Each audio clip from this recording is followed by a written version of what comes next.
Bonjour et bienvenue pour ce jour 16 des 365 jours du défi avec l'astrologie. Aujourd'hui, je parle donc du schéma relationnel. J'ai expliqué un petit peu hier avec l'axe bélier-balance, qu'est-ce que c'était que vraiment le schéma relationnel. Je fais ici un récapitulatif rapide. En astrologie, on a un axe qui s'appelle l'ascendant-descendant, maison 1, maison 7, tout ça fait le même axe, où on va effectivement voir le schéma relationnel.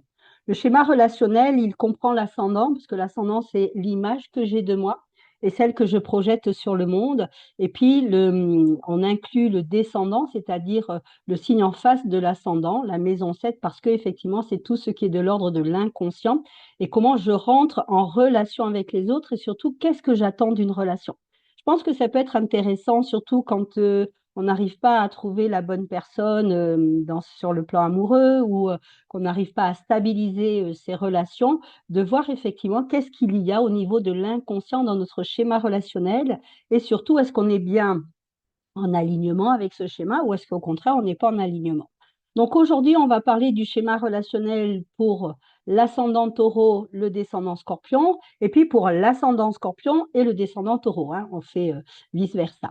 Donc la personne qui est ascendant taureau, elle se voit quand même comme quelqu'un d'assez concret, pratique, matérialiste, elle est sûrement extrêmement sensuelle, elle se fie à ses sens aussi, dans le sens où le taureau, il est quand même très porté sur une forme d'intuition, de perception, il est très connecté à son corps. Et surtout, c'est que la personne qui est ascendant taureau, elle va avoir des valeurs extrêmement solides, posées, comme elle a besoin de stabilité, mais elle a aussi besoin de beaucoup de simplicité. Il faut savoir que le taureau, il recherche la paix.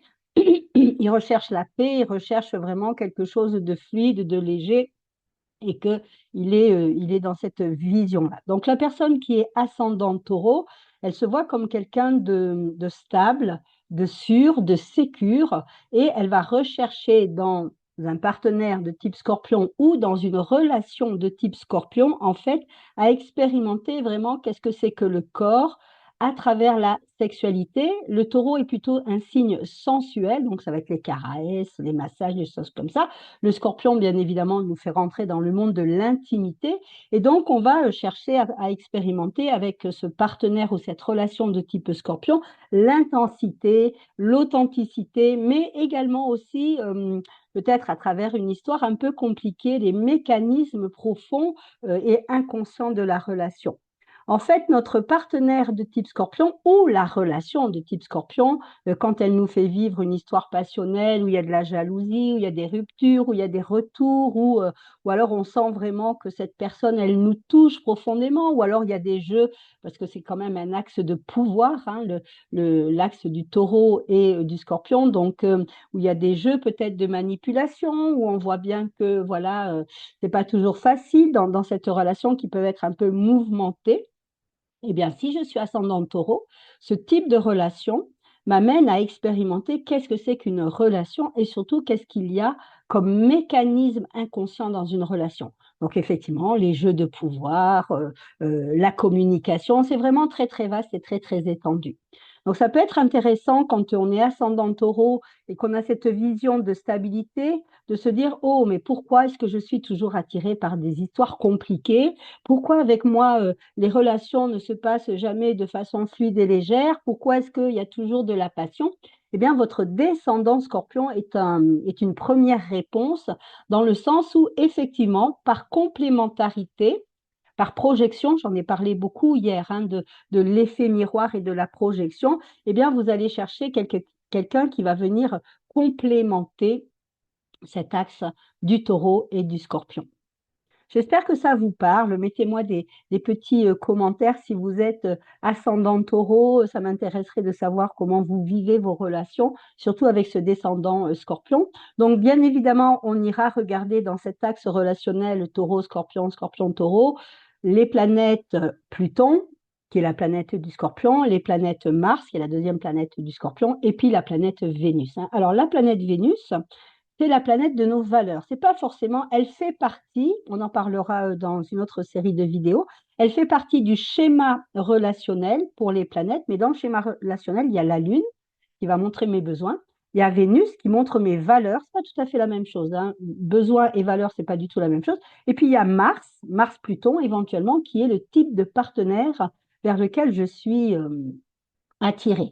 Donc, fatalement, ben, en fonction de votre Mars, hein, vous regarderez quel type de partenaire vous attire. Mais on va dire sur cette toile de fond du schéma relationnel, ascendant taureau, vous êtes quand même amené à vivre des histoires plutôt passionnées et passionnelles.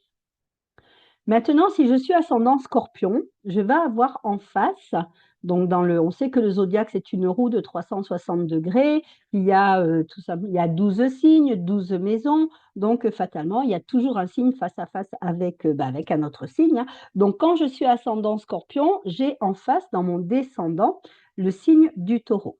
Donc, quand je suis ascendant scorpion, je suis un individu plutôt entier, passionné, réactif, fusionnel, possessif, doué un petit peu comme ça d'un laser où j'ai l'impression que personne ne peut me mentir. Je vais voir ce que j'appelle moi au-delà des apparences, hein.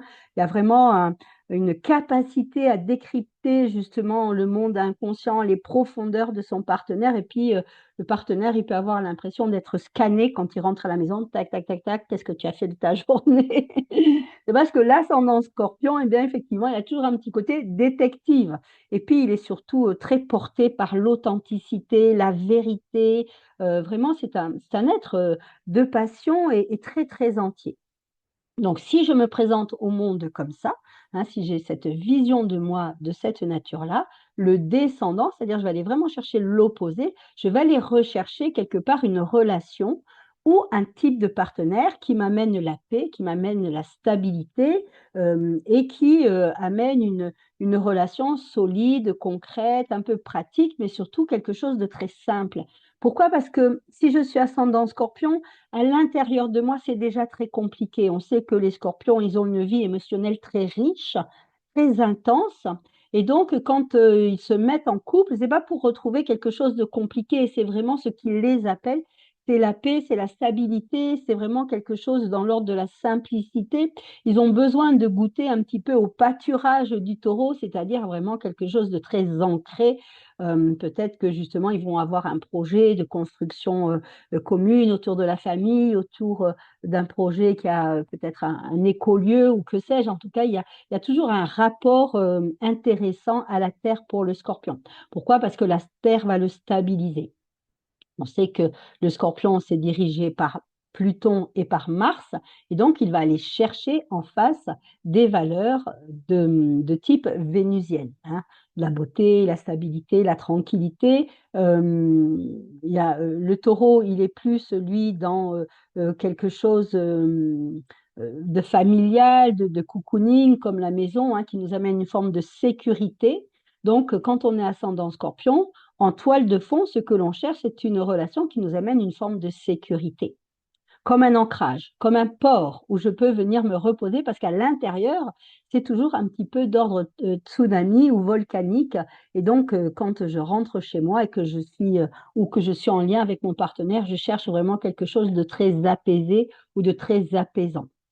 Voilà, c'est ce que j'avais envie de vous partager pour le schéma relationnel, donc taureau-scorpion, scorpion-taureau. C'est un schéma relationnel qui peut être assez conflictuel. On peut retrouver dans ce schéma relationnel de la jalousie, de la possession. On va retrouver vraiment un milieu extrêmement intense, dense. Bien évidemment, avec le scorpion, un taureau-scorpion, la sexualité est quelque chose d'important. C'est un couple pour qui la sexualité peut être un chemin ou une voie de réconciliation. On peut avoir beaucoup de disputes, beaucoup de conflits, et puis on se réconcilie sur l'oreiller, comme on dit. Donc, c'est assez normal puisque avec le taureau, on est dans le corps, hein, on est dans la matière, et avec le scorpion, on va être vraiment dans cette intensité, et on sait que la sexualité va nous amener dans cette intensité.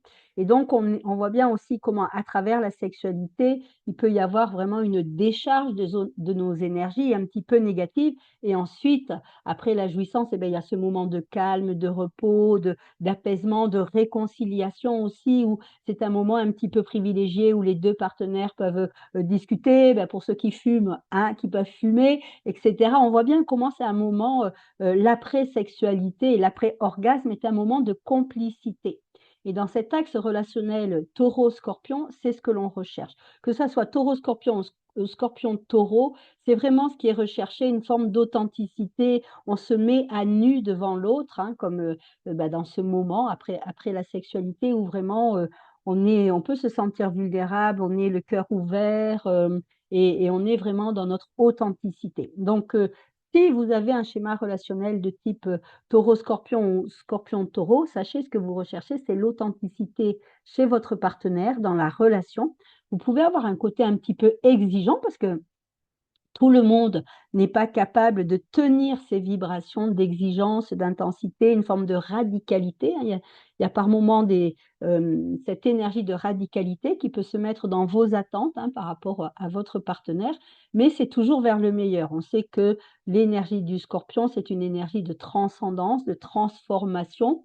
Donc vous attendez d'une certaine façon, on l'attend toujours plus ou moins et à travers tous les axes que je vais faire, ça va être quand même le fil conducteur, mais là particulièrement avec un ascendant taureau ou un ascendant scorpion, on attend vraiment que la relation nous transforme, nous apaise, nous amène beaucoup de douceur.